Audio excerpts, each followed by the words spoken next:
Welcome to Elevated Practice, where we interview masters and mavericks within the field of holistic medicine and uncover unconventional stories in the field of health and wellness. I'm your host, Gretchen Badami, and every episode I'll be interviewing clinicians, scholars, entrepreneurs, and educators who share their wisdom and ideas with you. Are you ready to elevate your practice? Let's begin today's episode. I'd like to extend a big thank you to Handcraft Health for sponsoring Elevated Practice and empowering integrative healthcare practitioners to create personalized healthcare packages for their patients. Create a free account today and elevate your practice at www.handcraft.health. And now, on to today's episode. Hello and welcome. We're here today with Dr. Amy Major. Amy Major is a doctor of acupuncture and Chinese medicine who has been in private practice both in California and Massachusetts for over 35 years. In addition to being a Chinese medicine doctor, she is both a birth and end-of-life doula, a lactation counselor, certified hypnotist, and Faybourn Fellow specializing in reproductive medicine. Amy has had the honor of apprenticing early in her career under Miriam Lee and Raven Lang. Amy has been published in numerous books and journals, ran a biweekly health radio segment for 10 years, and her CV boasts more guest lectures and interviews than I could count when preparing for this interview. Amy is deeply involved with state and national professional politics and advocacy in the acupuncture and East Asian medicine field, working to affect the acupuncture scope of practice and secure acupuncture as an insured and verified treatment for pain, promoting bills on the safe practice of acupuncture in Massachusetts, and she testifies regularly in the State House. Amy has served on the board of the American Society of Acupuncturists, the ASA, since 2016, and has served as their vice chair and on multiple committees such as federal advocacy for Medicaid, insurance, research, and herbal medicine committees. Amy has also served on multiple committees and task forces for the National Certification Board, NCCAOM, which is now known as NCBAHM, the Board of Safe Passage for Survivors of Domestic Abuse, and the Board of Acupuncturists Without Borders. Amy, without further ado, welcome and thank you so much for joining us here today. Thank you so much for having me. And just to be clear, I am no longer on the ASA board. I timed out after 6 years. So I was of service there. And now I'm currently our federal advocacy chair. I mean, you have done your time putting in work and advocacy across so many areas of our profession. And this is one of the main reasons I wanted to have you on here today, is to share some of your wisdom, some of your experience, and the knowledge that you've learned about interacting within these institutional frameworks and organizations of our profession. So I'm really looking forward to that. But I just want to take 5 minutes before we start, because you've done some really cool things throughout your training.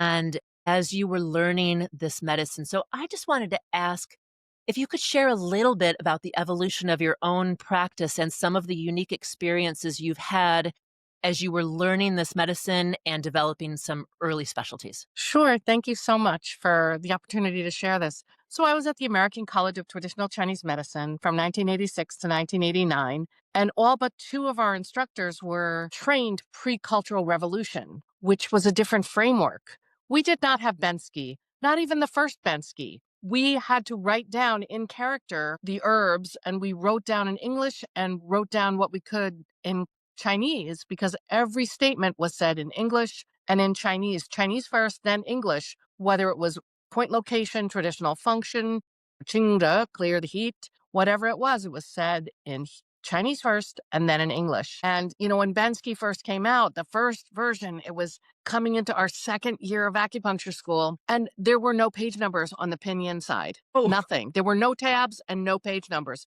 So I went through the entire book and put all the page numbers for the pinyin, because we learned the herbal medicinals in pinyin. It was a good exercise. Oh my God. And I recommend any students go through the book as well and highlight the name in yellow, and if it's cool, use a blue highlighter. If it's warm, use an orange one. And if it's hot, use a red one or a pink one, because, we take information in different ways. Students have it so easy nowadays. They have no idea. They have so many books. We had the Essentials of Chinese Acupuncture. It was tiny. There was no CAM. There was no Deadman. There was no Giovanni, you know, but we learned a lot. And, we also were humbled by our professors, Dr. C.S. Chung, who created the Harmonious Sunshine Cultural Center and was one of the founders of the three-legged stool, right? When we diagnosed, we used a three-legged stool. Well, there was a three-legged stool of leaders at ACTCM. And he would take students that he liked. He didn't do this with everyone, and I don't know why, but I felt very touched that he invited me into his office. He pointed to a suitcase under his desk. He said, "This is the suitcase I brought with me to the concentration camp in Burma when I was sent there for being an intellectual. I keep it under my desk because I will not be broken. And if I am asked to go back, I will go back. And there is my suitcase." And the strength and resilience of this man taught me so much. And I had a friend, Michael Schbach, who was apprenticing with Raven Lang. And I was like, "Oh, I'm so interested in birth work. I have to contact her. I would love to do this. I don't know." And he's like, "Here's her number. Call her." I didn't call her. I didn't call her. I didn't call her. Finally, I get this phone call. "Hey, you're Amy Major?" "Yes." "Why do you want to do birth? What's your experience? What can you bring to my practice to make my job easier? Because Wow. this is not going to be one way. How are you going to show up for me?" And we ended up getting along profoundly well. We worked very well together. We would show up at work wearing the same thing, like red on top, black on the bottom, blue on top, purple on the bottom. Every week. There was no discussion. It just was organic. And because I studied with Raven, because her notes were like plum blossom, double sun, double fairy. What does this mean? Well, unless you study with Miriam and Dr. Tung, Susan Johnson's book makes these really clear. But prior to that, everything was done in numbers, unless you had studied with Miriam and knew the names of the numbers, which is much easier to remember, Ah, right? So, you would go and you would just write for 2 days and listen to Miriam and write. And I'm grateful for that privilege because it really informed my practice and who I am and the provider that I have become. yeah. Everything that we experience brings us to who we are. And that's part of why I explored trauma informed care through Acupuncturists Without Borders because of some life experiences and also wanting to make sure that other people could have support and healing for their own lived experience with trauma and PTSD. Mm. And we were, I believe, the last group of people that had to take the NCCA exam. There was no OM yet in 1988 around the rules for autoclaving and cleaning needles. Because in the height of the AIDS crisis in San Francisco, we were soaking needles, cleaning them, sterilizing them, right? And using and putting indicator tape inside, outside, dating them was a lot. And all of that information was also on our NCCA exam because we were required to have it. Now, of course, we use sterile single-use disposable needles in order to get malpractice insurance. Of course. But times have changed. Wow. I mean, you were studying during this amazing time of transition where it was the Wild West when you first Yes, started. absolutely, because every school had their own ethos. I mean, they did have to meet ACOM standards, but this was before ACTCM was either the first or one of the first schools to have an accredited master's degree, which is why I went there, because at the time there were only certificate programs. And I felt like if I was going to school for 4 more years, I needed a master's degree. I Yeah. wasn't going to walk away with nothing. Yeah. And thank God I did, because that let me take the doctoral program and earn my doctorate, Yep. for which I'm profoundly grateful. Yep. And when you were first learning and then first practicing for those first years out there in California, is that where you then deepened your knowledge of doing birth work and then also hospice and end of life care and death work? And is Really, my grandparents pulled me in through hospice. And at Brandeis, my mentor was a man named Dr. Maury Stein. The oh, Tuesdays with Maury is Maury Schwartz. So I would mm, kibitz with Maury Schwartz while I was waiting for my Maury Stein. They were best friends. oh my And God. they did a bunch of work with Ted Koppel together around Maury Schwartz's ALS diagnosis. There are a number of videos that people can look up if they want to see the dialogue between these two extraordinary men. Maury taught a class called Birth and Death, the sociology of birth and death. And in that moment, it was like, am I going to be a midwife or am I going to do adjunct support work with midwives? And as soon as I decided to do adjunct support with midwives, that's why I wanted to work with Raven. I became a birth educator right after I left California, birth educator and birth assistant. I did trainings through an organization that doesn't exist anymore called Informed Birth and Parenting. And then I studied with 2 different midwives who taught through this system to become an advanced birth assistant. They taught us to do things they don't train doulas to do now, which is, they took grapefruits and put sutures on the grapefruits with yarn and then covered them with saran wrap and put them between a woman's legs. And we had to palpate and determine which way the baby was facing. What was the lie of the baby? So I got tremendous experience. And I also did some studying with Gail Peterson, who created a system called body centered hypnosis. She is one of the people who was really advocating for normal physiologic birth. She has a very science heavy book called Birthing Normally with Louis Mail, PhD, Mhm. MEHL. And I was just really fascinated by tone and language. And so since then, that's something I always bring into my office. And the hypnotherapy also led me to change how I use language and tone in my office with every patient, right? Because not everybody can afford hypnosis and it's not a thing. But when we set the frame at the beginning of a treatment and we bring ourselves into what my children call, oh, you're using your patient voice, when we're in that space of centeredness and connecting with the source that moves all things, however we call it, then we are coming from a place of love and healing. And then that just opens the portal, however we want to describe it, for that to happen in our treatment rooms. Yeah, yeah. That's beautiful. And when we think about how we interact with the patients and what sort of work we are here to do with the patients, to be able to have that mindset and then help to teach or convey a space that is a safe space for the patients with that understanding. I mean, we can give them all the herbs and all the acupuncture in the world, but what does it really come down to in terms of the energetic space that we're interacting with the patients? Absolutely. And before I leave the room, I ask every patient three things. Do you feel safe with me? Do you feel safe in this moment? Do you feel comfortable? And is there anything else I could do to make you feel more supported or more nourished in this moment? Because how often are people asked that question? Never. You know, just creating the possibility creates the possibility of a shift in perception for patients, which opens the door to tremendous healing, at least in my lived experience, which is all Yeah. I can speak to.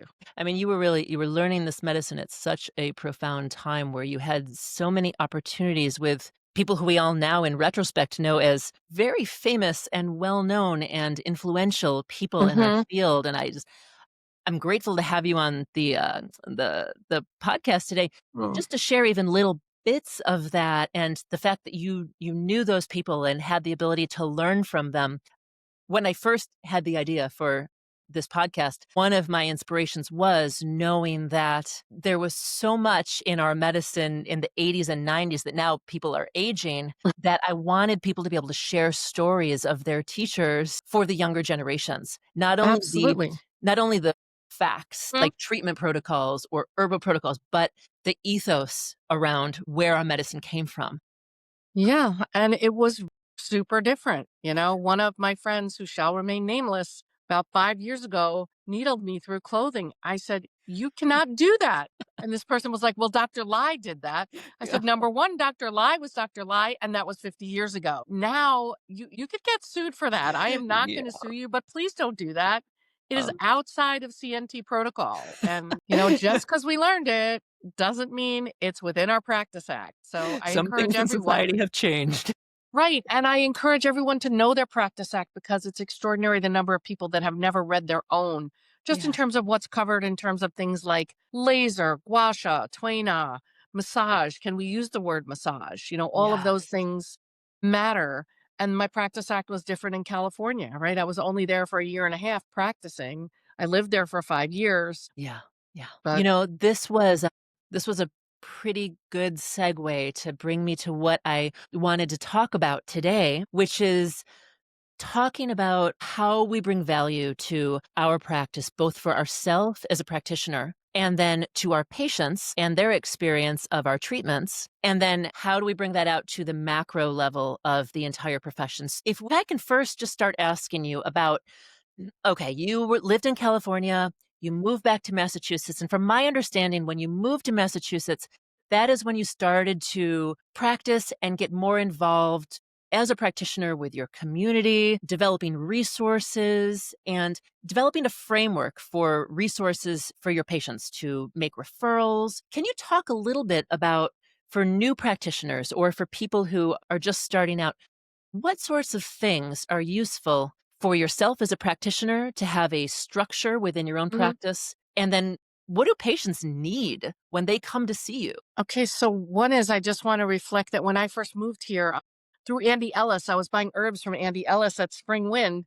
And he's like, "Oh, do you know Sharon Weisenbaum? She's looking for someone to rent from her." So when I first moved back, I was renting from Sharon before she moved into her own space and started her farm. So communicating with her, and I did some admin work for her for one of her women's herbal medicine classes. So find yourself teachers and mentors who Mm, inspire you. That's rule number one. Number two, I want you to flip the script on that. The first is not providing value for ourselves. The first is looking at our own why and providing value and service to our patients. That's number one. Because when we provide value to patients, then they come back and they tell two friends and they tell two friends and yeah. so on and so on and so on.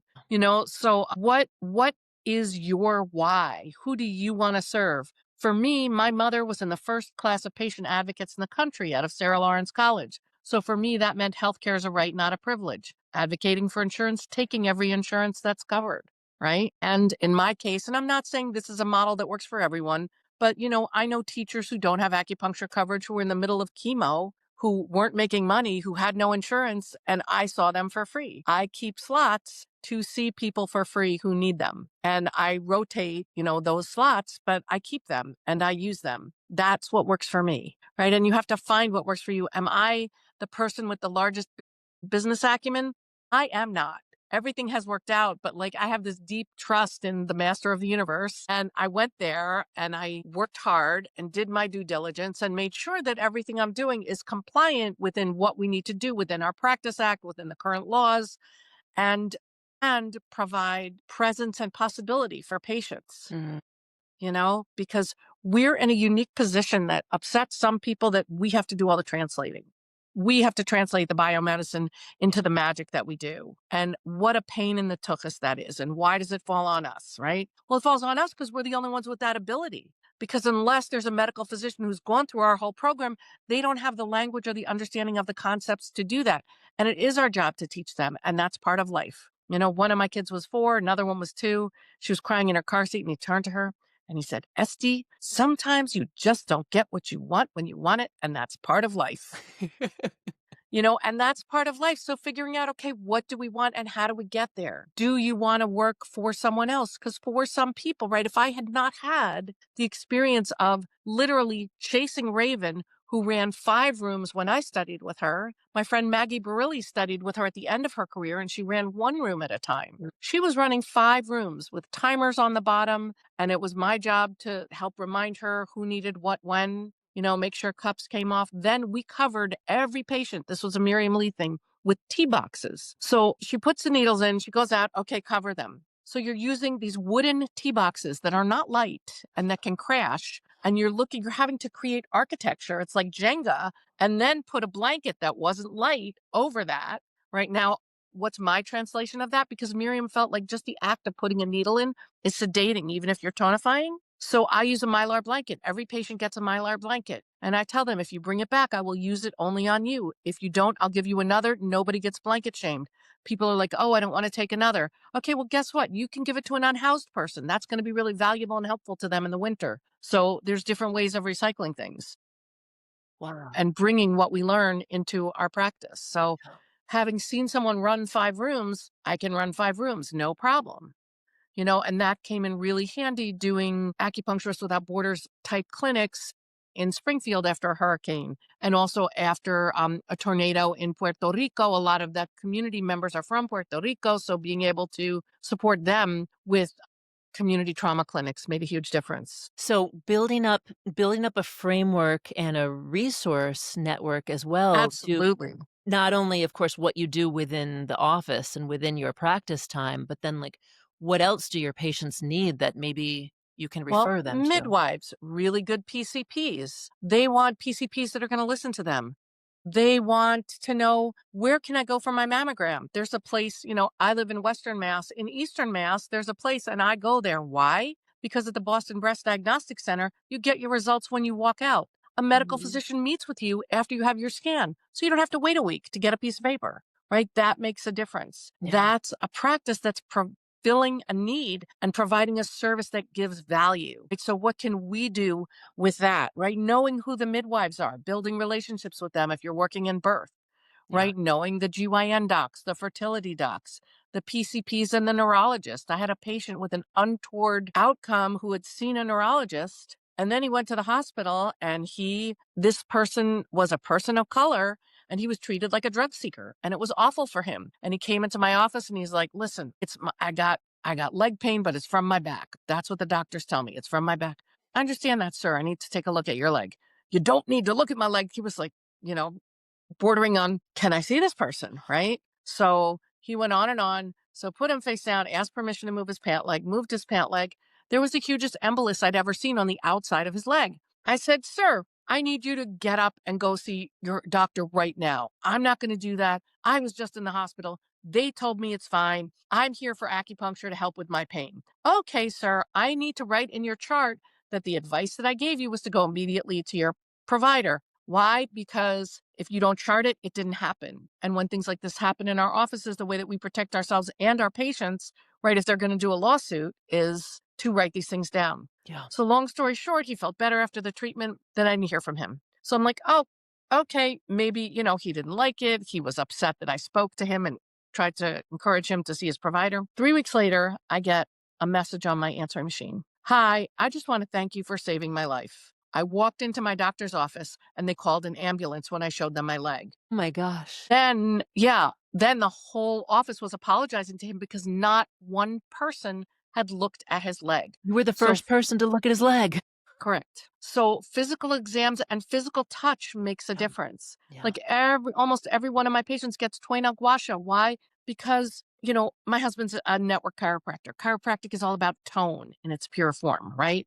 The tone of the muscles. And for us, like we're looking to create the dynamic balance, right? That's in constant motion that generates life within the organ systems. So I have a habit of touching different places, not just if their neck hurts. I'm going to touch gallbladder 34 and behind their calf and see what's going on there and see Yeah. what I can get to release, or spleen 9, spleen 10, and just touch, connect with their body and ask their permission, of course, first to palpate those places. Sometimes we palpate specifically to put a needle in. Other times we palpate to get a sense of the whole system and how it is functioning or not. Yeah. And all of these things make a difference and provide value because nobody else is doing them, especially now. That is such a good reminder that, right, nobody's touching patients, certainly not when they're going in for primary care. They have 5 minutes to say what's wrong with them and get a prescription. And number one, it feels good, right? Someone is gonna feel connected with you if you can give them a little bit of a massage, a little bit of a tuina, you can show that you care, but all of the diagnostic information that you learn from that patient, from every time you see them checking out their body or touching different areas and muscles, and my god, the few random times when you're actually gonna save a life from it Right. It's unexpectedly. unexpectedly. Yeah. Another patient came in during the height of COVID. She was in her early 30s and she clearly had classic signs of Parkinson's. And the frame she was using, though, was, my body's really activated. I'm really stressed. I want to divorce my partner, blah, blah, blah, blah, blah. And I said, I hear all of that and I'm happy to treat you. And I watched the way she responded when I treated her.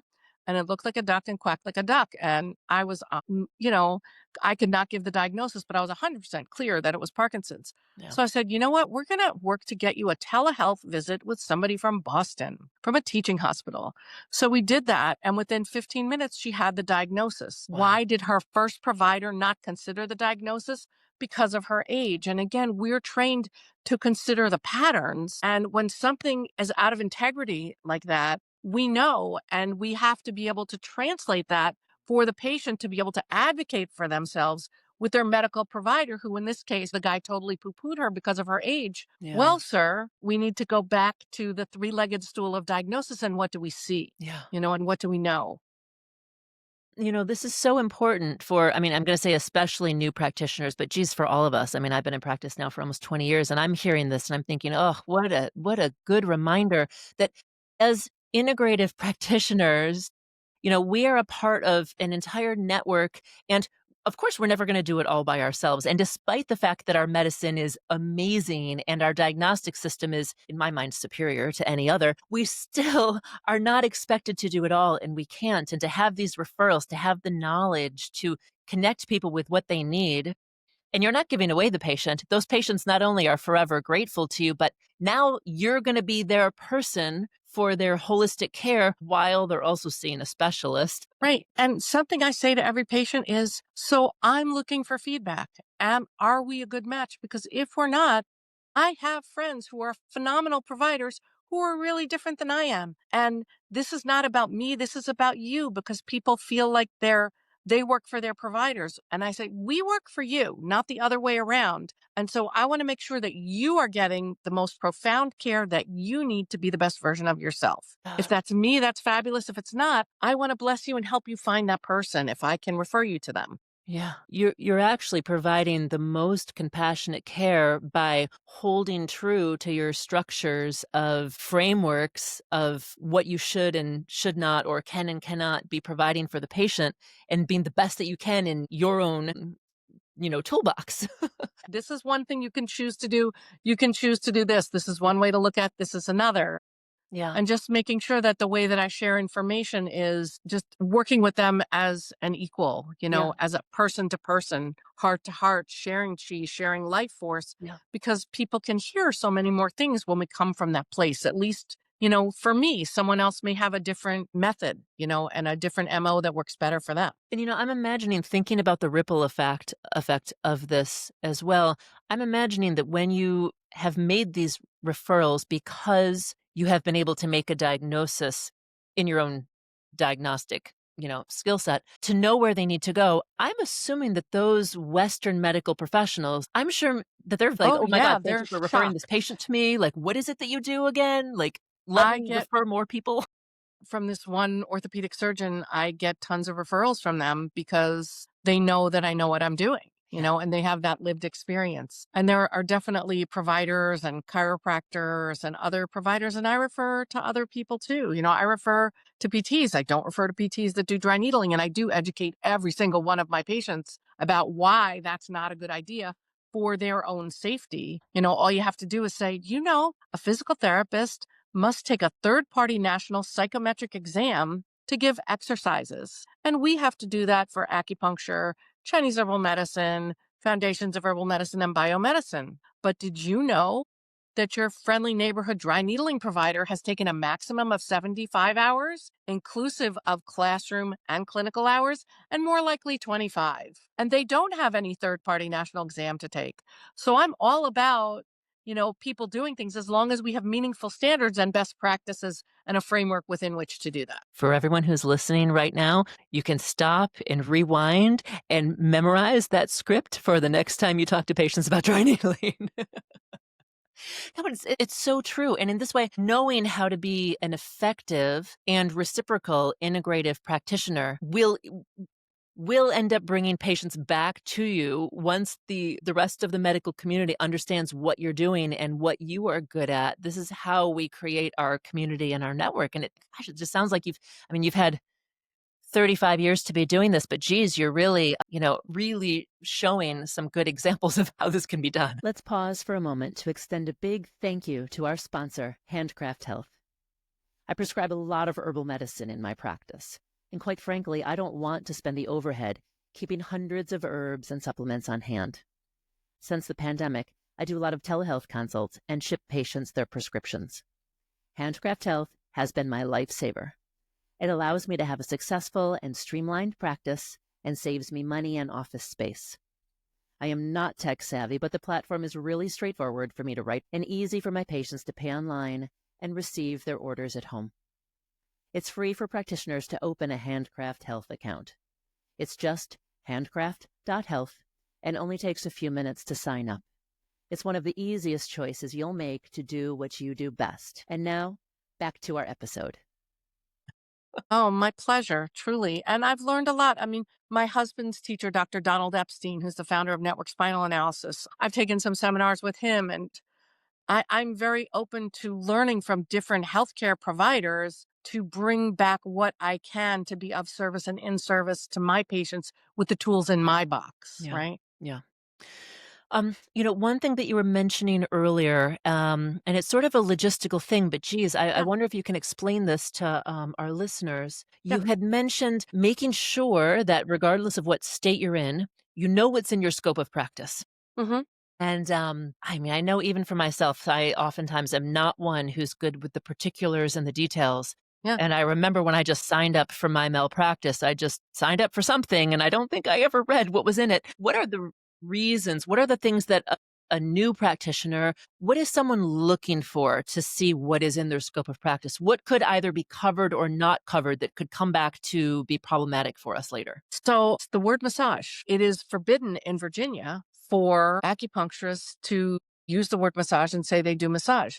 They can say they do Tuina, but they can't use the word massage. We can in the Commonwealth of Massachusetts. And that matters in terms of treatment notes. It matters in terms of billing codes. And it matters, a provider, a dear friend of mine who was Asian, the massage board tried to sue her for practicing without a license because she had a sign that said Toina Massage. And Oh, she had to hire a lawyer to deal with that. oh my But gosh. she knew, she called me and we talked about it. Nope, it's in the Practice Act and let's get you supported. And she was supported by a number of people Wow. to help her get through this. But she had to spend a lot of money to do that. And that was silly because it's part of our Practice Act. And that was another board suing our board over something that we do. So it's important to know things like that. Are you allowed to prescribe supplements or not? We are in the Commonwealth. It's important Mm. to know what kinds of recommendations we are allowed to make and that we are protected by in our Scope of Practice Act and not.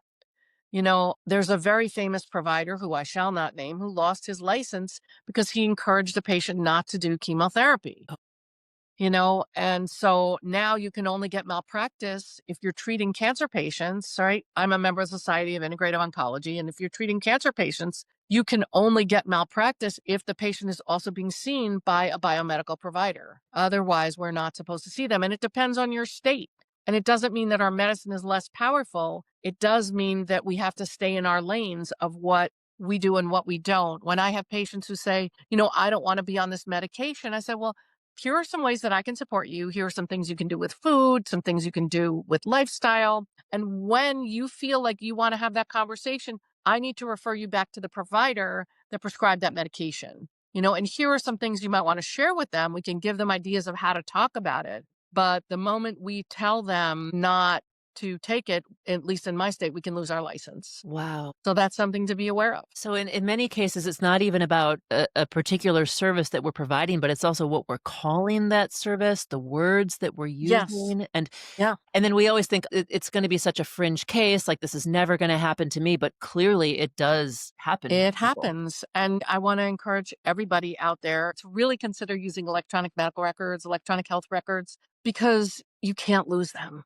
And to chart as if every patient has had a car accident, because you never know. I learned this from a patient that came in, blah, blah, blah, blah, blah. And at that time, my charting was not where it is now, and I've learned a lot over the years and raised my standards. So if there's an insurance audit, I can pass it. And so it protects you profoundly and chart when things happen, when they're happy, when they're sad, patient has a reaction to a cup, write it down, write down the conversation you had with the patient, date it, time it, because that protects you. Yeah, and the electronic medical records, of course, everybody in this day and age should be doing it. And I know for people who maybe have been practicing for They're 20 or not, 30 years, maybe they don't yeah. want to switch, but still so beneficial for the practice on so many levels, not just logistically, but it also, you know, Well, logistically, online legality. scheduling, hello, my best friend. Yeah. Because young people don't want to talk to you. They don't want to ever call you on the phone and they're not going to pick up their phone. They might text you, Yeah. but they prefer online scheduling. Of course, my elderly patients prefer to do it. Most of them, some of them are Luddites, some of them are happy with EMR, but you just have to do what works for the person in front of us. That is the deepest value of our medicine, right? Is we are able to treat each patient with their unique constitution at this unique moment in time. Yep. Yep. Wow. So Okay, so this was the first part of what I wanted to talk about. So, two Sure. things. First, this micro level. So, your practice. And I mean, this information about the Practice Act, which seems so trite, but oh my gosh, I'm sure there are so many people out there right now listening to this who have never read their Practice Act, as I know Mm. I didn't. So, make sure you know what state by state and the idea of being an integrative professional and referring and creating networks within your practice for your patients. So, thank you for sharing all of that. I want to transition from the micro to the macro level. Mhm. So as an individual practitioner, one of the ways that when I first started practicing, I remember I loved going to conferences and really getting to network with other practitioners and getting to Uh-huh. meet some of the entrepreneurs in our field and some of the companies and some of the, the movers and shakers in our profession. And then starting to join things like local boards or local chambers of commerce, right? Mhm. So within our practice in our towns or our Yeah, neighborhoods, these are all things that an individual can do. And then absolutely. Rotary. Some people love Rotary. That's another thing they can do. Chamber of Commerce. yeah. I'm offering free talks. Yes. Recent NISA graduate, Angelique Britt, is giving a talk at our co-op. Uh, And, she has really deep skills and she's an RN as well. So play up what you have. I do a lot of birth work and end of life work. What brings you joy? What skills do you have? And how do you want to market yourself and make people aware of you with authenticity about what brings you joy and how best you can be of service? So yeah. you will be of value to patients and they will value you. Yes. And doing those things out in the community will not only get you patients, depending on who you're lecturing to, but then also other professionals and other providers will learn about you. So this can then cycle back for referrals and get you comfortable public speaking. And this is my next question. Hmm. Amy, you have done so much within the professional, political, legislative realm for our medicine and have been very involved now for what looks like a few decades. I want to ask first, how did you get started doing that? What motivated or inspired Okay. you? So Linda Robinson Heidiss in Massachusetts called me and said, I know what you can do. We need you. Your youngest child is big enough because I have 6 children. I have 5 children in 8.5 years. And then my baby was 4 years after that. This was 2014. Dry needling really became an issue in 2009. And she asked me to join the Acupuncture Society of Massachusetts board and become the dry needling lead. And I took Mm. this very seriously. And we had a bill. Our then bill was about having only acupuncturists be able to do it. We have since changed that plan to creating standards for dry needling. And that bill is currently in the legislature right now. We're waiting for it to be moved out of committee. But so Linda brought me on and I got very involved and I took testimony seriously. So I wrote to Ted Kapchuk and asked him for a letter and called him. And Ted wrote this great letter. And I wrote to Mark Seam, who knew Janet Travell, and asked Mark and spent hours on the phone with Mark. And Mark sent me a 20-page letter. I said, okay, sir, I need to whittle this down. Do I have your permission to work with you on this? So worked with him to do it. Corey Ward Cook was the then chair of the NCCIOM. And I said, okay, so PTs are doing this training. They have a certificate program. They're calling it a certification. I know the difference most people do not. I need you to write me a document that talks about the difference between a certificate program and a certification program. And by the way, I need it in 2 weeks. And she got it for me. So, because when it's written by a PhD and she's the CEO of our national certifying organization, that carries gravitas. So when you're testifying, you want to look at, you have nothing to lose by asking people. They can only say no. And I got a lot of yeses. And we created this entire book of testimony, and that's when Rebecca Schieber suggested that the ASA try to pull me onto their board. And then I got pulled onto the ASA board.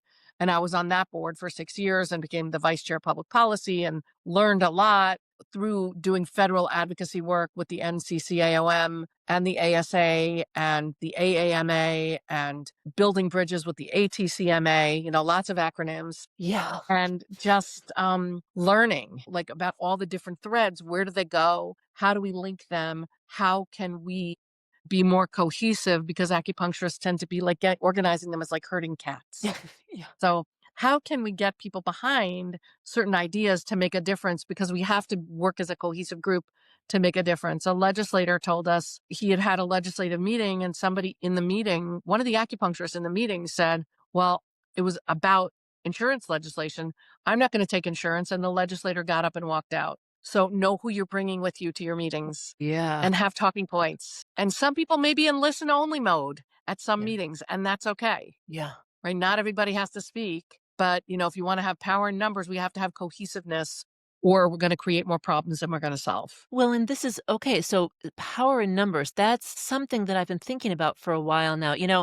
I'm very active on social media for I know. acupuncturists, and so are you. Usually, I'm just passively observing. Sometimes I get involved in the conversations, but overwhelmingly for years now, what I've seen is that people in our field, acupuncturists or doctors of Oriental medicine or herbal, everyone has an opinion about everything. And there are a lot of things that are either upsetting or confusing. There are a lot of changes happening. Everybody wants to give some input and be upset about what is going on, but nobody wants to get involved, or people don't know how to get involved, or they don't even think to get involved. I'm not sure where the problem lies, Well, but so you some are people, involved. And so yes, people you need to have. learn how to get involved. Sure, the best way to get involved is to join your state association. There are 34 member state associations of the ASA, the American Society of Acupuncturists, which is our largest professional trade association. The ASA has a seat at the AMA CPT code table. Most people don't think about that. What am I talking about? I'm talking about 97810, 97811, right? Those are the acupuncture codes. We have a seat at the table, at the complementary medicine table, basically, that discusses the non-medical physician table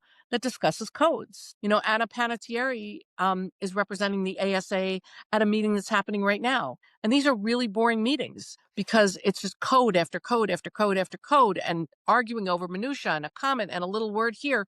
But you know what? Somebody has to do the boring grunt work, or we are on the table, not at the table. And so it takes a lot of time to learn how to be effective. It depends on the context. Sometimes it doesn't, but getting involved matters, and making sure that your messaging, if you're working on a specific issue, talk to the leaders who are doing it. If you say, you feel frustrated, why are they doing it this way, not that way? Ask them, but ask them in a way that doesn't demean them, right? We Yes. don't have to have ad hominem attacks to have understanding and to have deep and meaningful conversations about, that is a great idea. And this was considered 8 years ago, right? Like our previous bill was about not having anyone other than acupuncturists perform dry needling. Well, that horse went out of the barn. How did it get out of the barn? Well, one state didn't have not California, didn't have the NCCIOM exams. So if you don't have a third party national psychometric exam, you can't make the argument that anyone inserting a needle should pass a third party national psychometric exam, right? And it's not lost on me that that particular state was the first state that dry needling was allowed in. Yeah. So we want to be mindful not only of what I want in this moment because it feels good, but what does that look like 5 years from now, or what could that look like?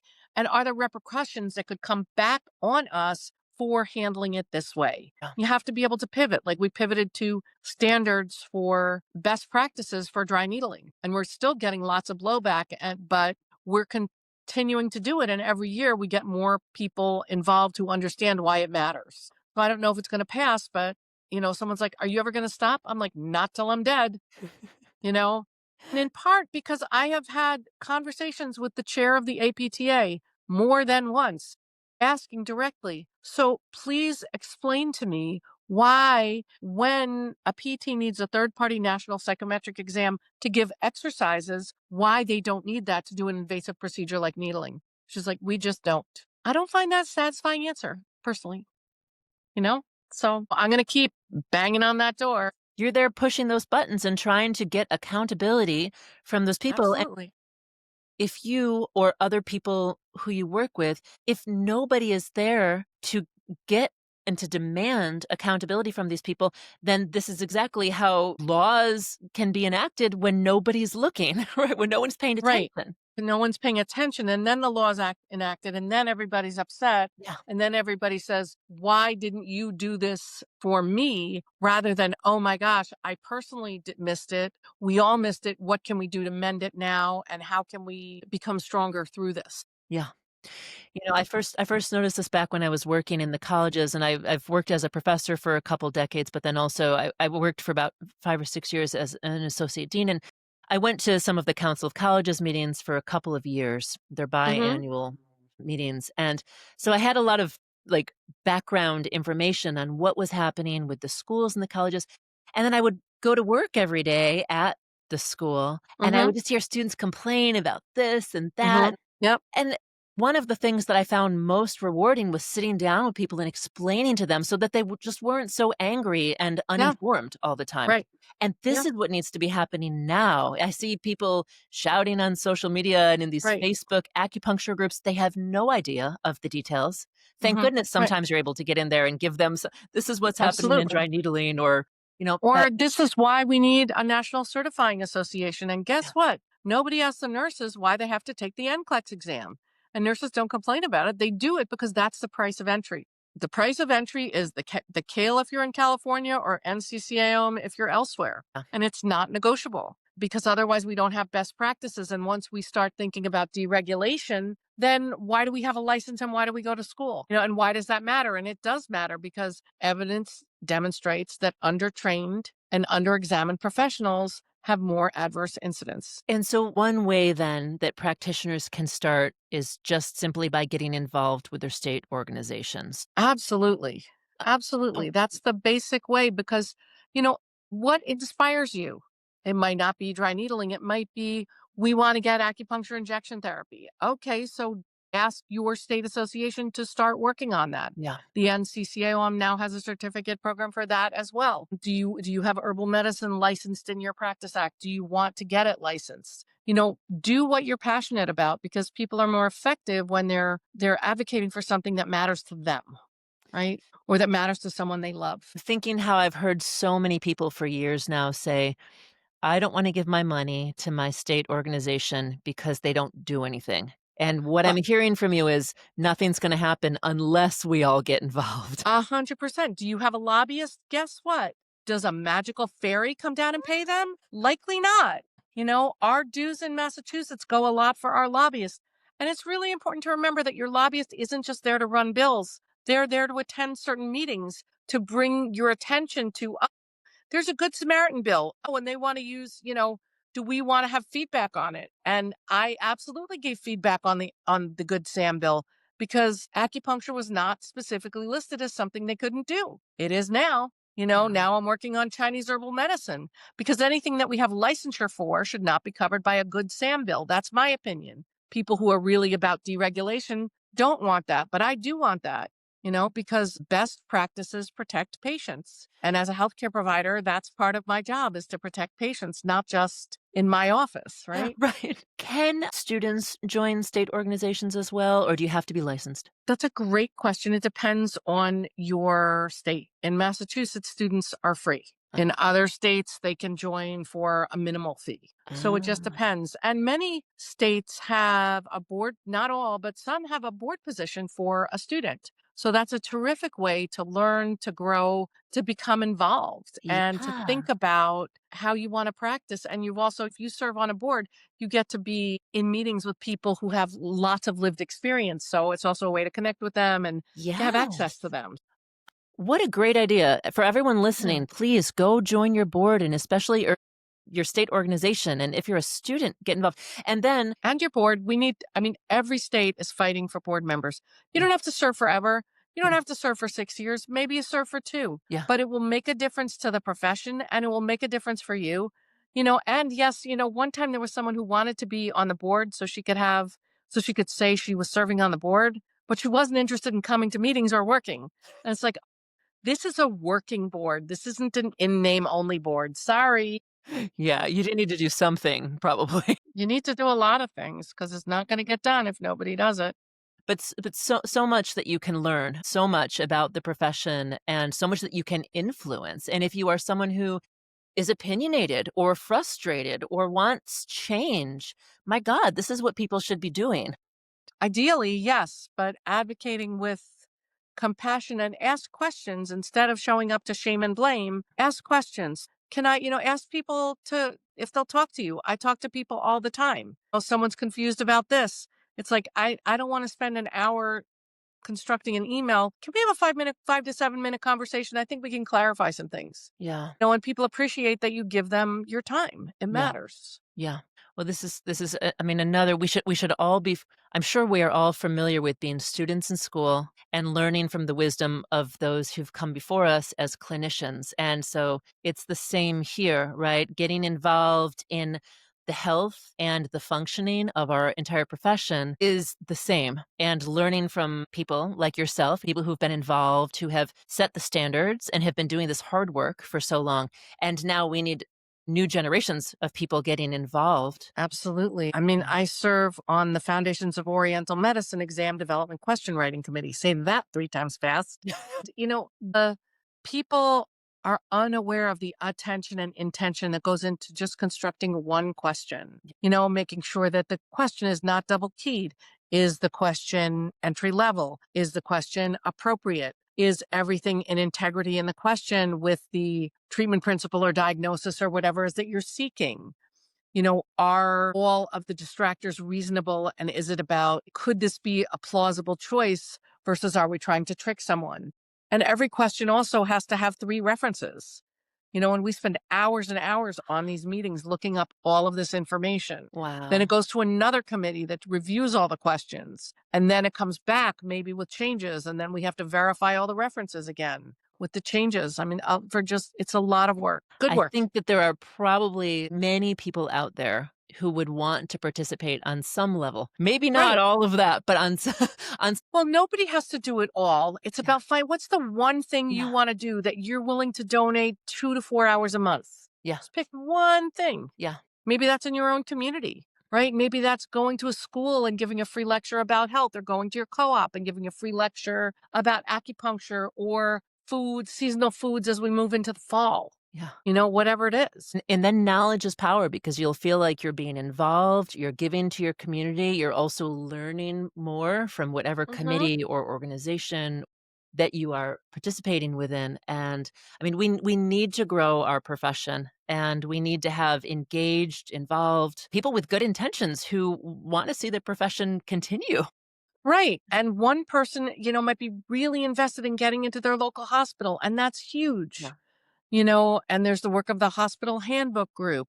And there's work of, that's going on at Alina Health in Minnesota, where they have more acupuncturists, I believe, in hospitals than any other state, and we can learn from that and look at how can we bring that. In my state, in Massachusetts, on the eastern part of the state, the teaching hospitals have acupuncture. None of the hospitals in Western Massachusetts have any acupuncturists on staff. Wow. So it's about, what are you passionate about and how can you bring that to affect change? Yes. Because I stand on people's shoulders and I need to have shoulders broad enough for people to stand on mine. Yes, I am so inspired. Okay, so here's the list of takeaways from today for our listeners. So on a micro level for your own practice, make sure you know your practice act and make a good referral network so that you can, as an integrative practitioner, have people to refer to and then receive referrals from in your own practice. And then on a macro level, find what you're passionate about and get involved in some way. Join your state organization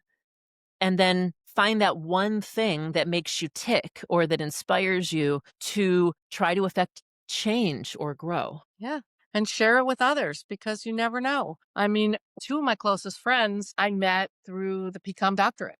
And one was an instructor and one was a peer. And they're my people. And it's a beautiful thing. Yeah. And I would never have met them had I not done that program. Yeah. That's a good point. It's never too late to make friends in our profession. In our profession and in our lives, everybody needs to be seen, Yeah.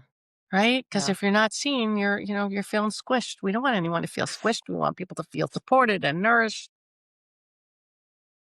We're ending up here. We're reaching the end of our time.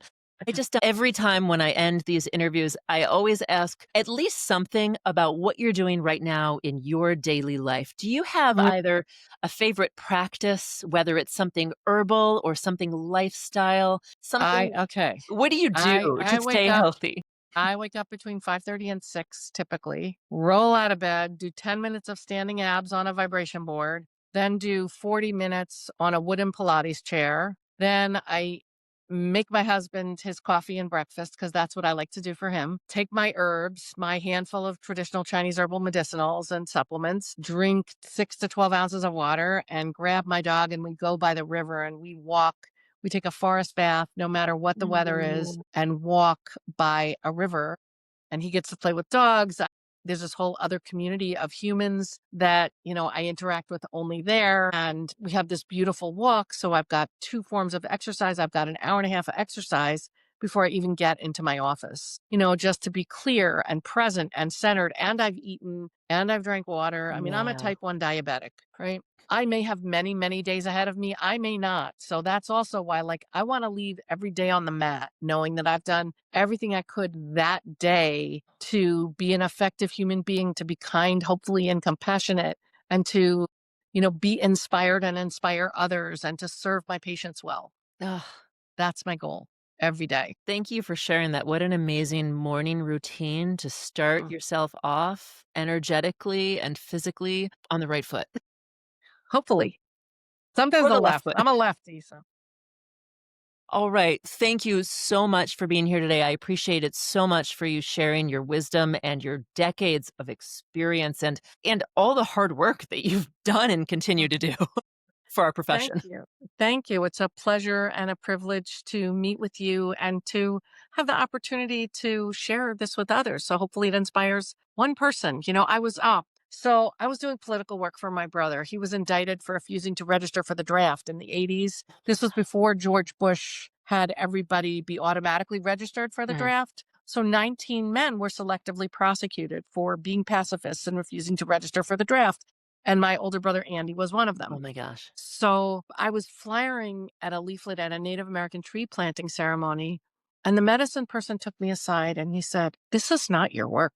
I don't know what your work is, so don't look at me, but this is not your work. This is your brother's work. And you will know you found your work when you help one person change the way they think about themselves." And that's what I do all day, every day. So I know I've found my work and I'm grateful for the privilege of doing it and for the vulnerability that sometimes is important for us to share with patients so they can access their own vulnerability, in appropriate circumstances to support them to heal. Thank you. Thank you so much for sharing that. You are Thank you. doing your work and you have found your people. So thank you. Thank you. All right. Thank you very much, everyone, for listening today. We'll see you again soon. That's all for today's episode of Elevated Practice. I'd like to express my gratitude to our guests today and always for sharing their wisdom with all our listeners. I hope you were able to take away some insights, practical knowledge, or inspirational ideas that you can apply right away to elevate your own practice. You can find us on Spotify, Apple Podcasts, and YouTube. Don't forget to subscribe and tell your friends and colleagues about Elevated Practice. If you have an idea for an episode or a recommendation for a guest, please respond in the comments or message me, Gretchen Badami, directly through social media. Thank you, and I can't wait for you to hear our next episode.